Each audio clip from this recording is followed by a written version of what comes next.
Today, we'll be re-entering the Animal Crossing universe, but instead of just recreating dishes from the game again, this time I really wanted to take a closer look at a few of the surprisingly many food-inspired villagers and turn them into actual foods. But if you do play Animal Crossing, you've probably come across a few of them yourself, from villagers with food-themed names to ones with more obvious foodie character designs and others with more subtle references. I'm realizing now that it's a bit morbid to talk about and think about eating your villagers. There were honestly so many cute and interesting villagers to choose from, but I ended up choosing a few of my favorites for this video today. So yeah, we're gonna take a look at and talk about them. Oh, really quick, we just hit 100,000 subscribers. I can't believe that's coming out of my mouth. That's so crazy. You guys are incredible. Thank you so much for watching my videos and literally for everything. I'm planning to do a little Q&A in the next video to share a bit about myself and to get to know you guys. So if you have any questions, you can leave them in the comments. And again, thank you so much. Let's get started. With a fan favorite, Marshall. This cute little guy gets his name from his supposed marshmallow-like appearance, which I can totally see, with his round, squishy body, cream-colored fur, and his swirly tail. So of course, we have to make some Marshall marshmallows, maybe marshallows. He also has the coziest, cutest cafe-themed house, stocked with his own espresso machine and lots of cream and sugar. So I thought it would be fun to serve our marshmallows floating in a steaming cup of coffee, which I actually think perfectly encapsulates the contrast of his bitter, grumpy little face and his super sweet and soft personality.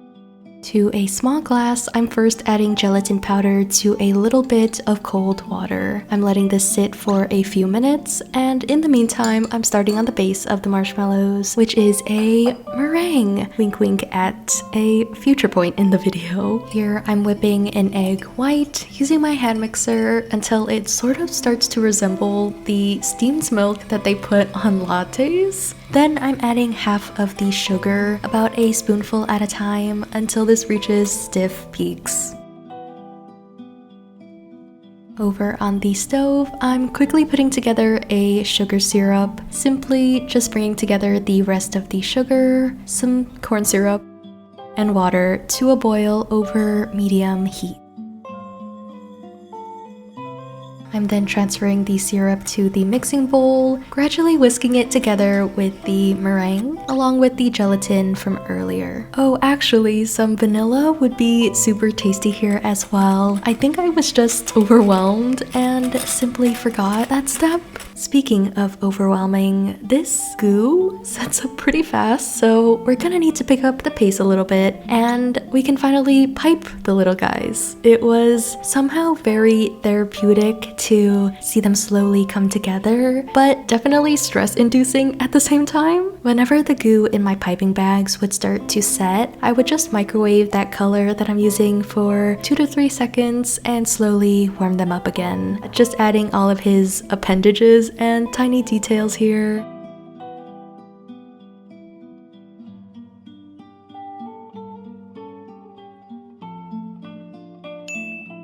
Let these sit and rest for a few hours on your counter. During that time, the marshmallow will fully set, and then we can finally finish these off by adding his smug little facial expressions to each one with some melted chocolate.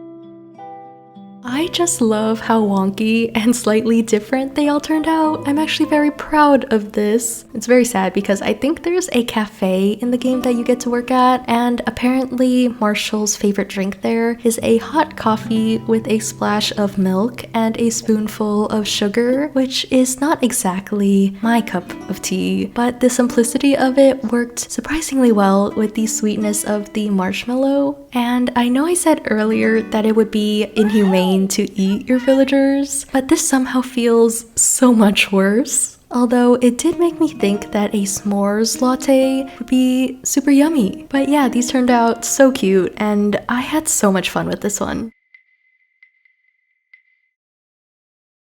Moving on to this next villager, who is probably the most obviously food-inspired character, maybe besides Chatter, who oddly seems really controversial for some reason, but the one we're talking about today is Zucker, or Takoya according to his Japanese name. I love that he's basically a piece of takoyaki with tentacles. If you've never had or heard of takoyaki, it's this super popular Japanese street food, which are these super satisfying grilled dough balls filled with bits of octopus or taco. And it's so fun that his freckles are actually bits of seaweed and his hair is the sauce that they serve on takoyaki. I adore this character design so much. Into a large mixing bowl, place the dry ingredients first. That's flour, baking powder, and salt.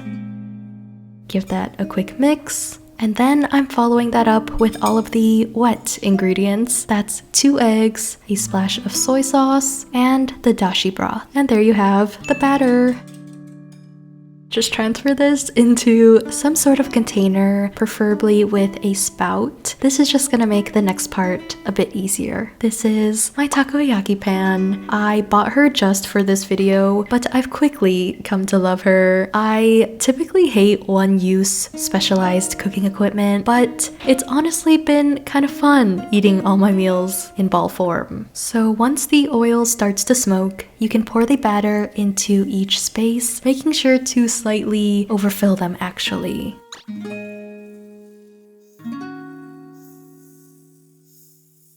Next, you're gonna drop a piece of octopus into each space, sprinkle over the scallion and any other toppings that you'd like here. I'm adding this crispy tempura and seaweed seasoning mix, but pickled ginger and even cheese would be really tasty here.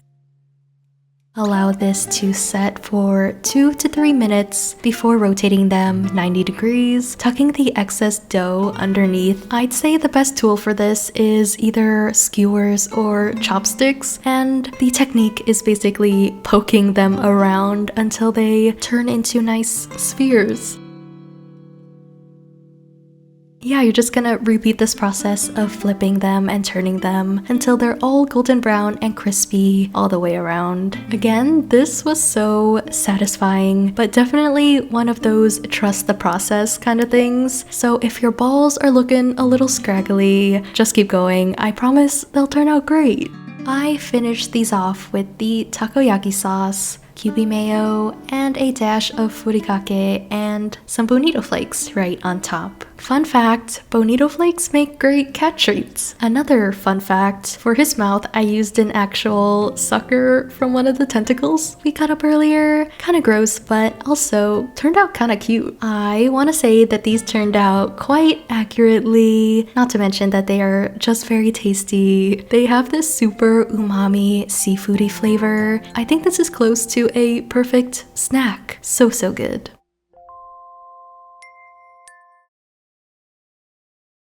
Last but not least, we have my personal dream villager. She is just the cutest character with her little matching chef's outfit and her strawberry and whipped cream horns. I need her on my island ASAP. And that very lucky villager is Meringue, which also happens to be the name of a base of a lot of light and airy pastries and desserts. Think macarons, marshmallows, the torched white fluff on pies, and what we're making today, a strawberry shortcake. Okay, let me know if you see it too, but to me her head really looks like a slice of cake, and I mean her catchphrases are literally shortcake and life is a piece of cake. So I knew I wanted to somehow turn her into a slice of cake, and I came across this amazing, beautiful illustration on Reddit. Shout out Ari, and I wanted to see if I could recreate it in in real life with real cake. So here we go. First, we're putting together a simple chiffon cake batter, which you guessed it, starts with a meringue. Alright, now onto adding some color. We're obviously going for a pastel pink shade here. Set that aside for now, and to the egg yolks, I'm adding the remaining sugar, giving that a quick mix before adding the milk, oil, and vanilla. Sift over the dry ingredients, flour, cornstarch, and baking powder, and mix again. Next, we're folding the two concoctions together carefully, a third at a time, until it's nice and smooth and there's no more streaks in the batter. Then divide this evenly between two ungreased cake pans. Very important that they're ungreased, because if they are, they will deflate after they bake. But yes, allow these to bake for 25-ish minutes. And these get to cool inside their pans upside down so that they don't further deflate, which is a very important theme we're seeing here with the meringue-based cakes. But yes, in the meantime, I got to do some crafting. So I'm sketching out her facial features here, using them as an outline to pipe her eyes, nostrils, and whatever you call the inside of the ear, like the pink part, in melted chocolate and candy melts. And finally, I'm putting together a quick sweetened vanilla whipped cream, basically whipping together cream, vanilla, and sugar. I guess that was pretty self-explanatory. Anyways, we can now actually assemble and decorate the cake. For the filling here, I'm doing thin layers of whipped cream, strawberry jam, and more whipped cream. And I will say that in the illustration, the strawberry jam is like glistening and it looks so beautiful, but it's a little harder to implement in real life, I would say. Just see what happens. To start making this look more like meringue, I'm piping little swoops and dollops of cream and smoothing those out to be her hair, ? Also adding a little more frosting on the top of her head to give it more dimension. Also, I didn't know this, but apparently she has two horns, and one of them is the tiniest blob of whipped cream. How precious. Adding the final details here, and yeah, this is around the time that I realized that after adding her eyes, she was looking a little bit eerie with the jam running down the sides. Very similar to the visuals of oozing blood. Yeah, I was thoroughly disturbed, so hopefully this is a lot cuter. At least I think so. She's just such a cutie, and I really love how cartoonish the cake turned out. That made it really tough to destroy and eat this one, but it was so incredibly light and fresh and a little fruity. I don't know, it was just a perfect spring/summer dessert, and that just matches meringue's vibe perfectly. That's everything I have for you today. I think this might be the most fun I've had filming a video in a while, so if you'd like to see a part 2 potentially, let me know. And as always, thank you so much for spending time with me today, and I can't say it enough, but thank you so much for helping us reach 100,000 subscribers. That is insane. Again, if you have any questions for me, you can leave them down below, and yeah, I'll see you next time. Bye-bye. P.S. I love you guys. Bye.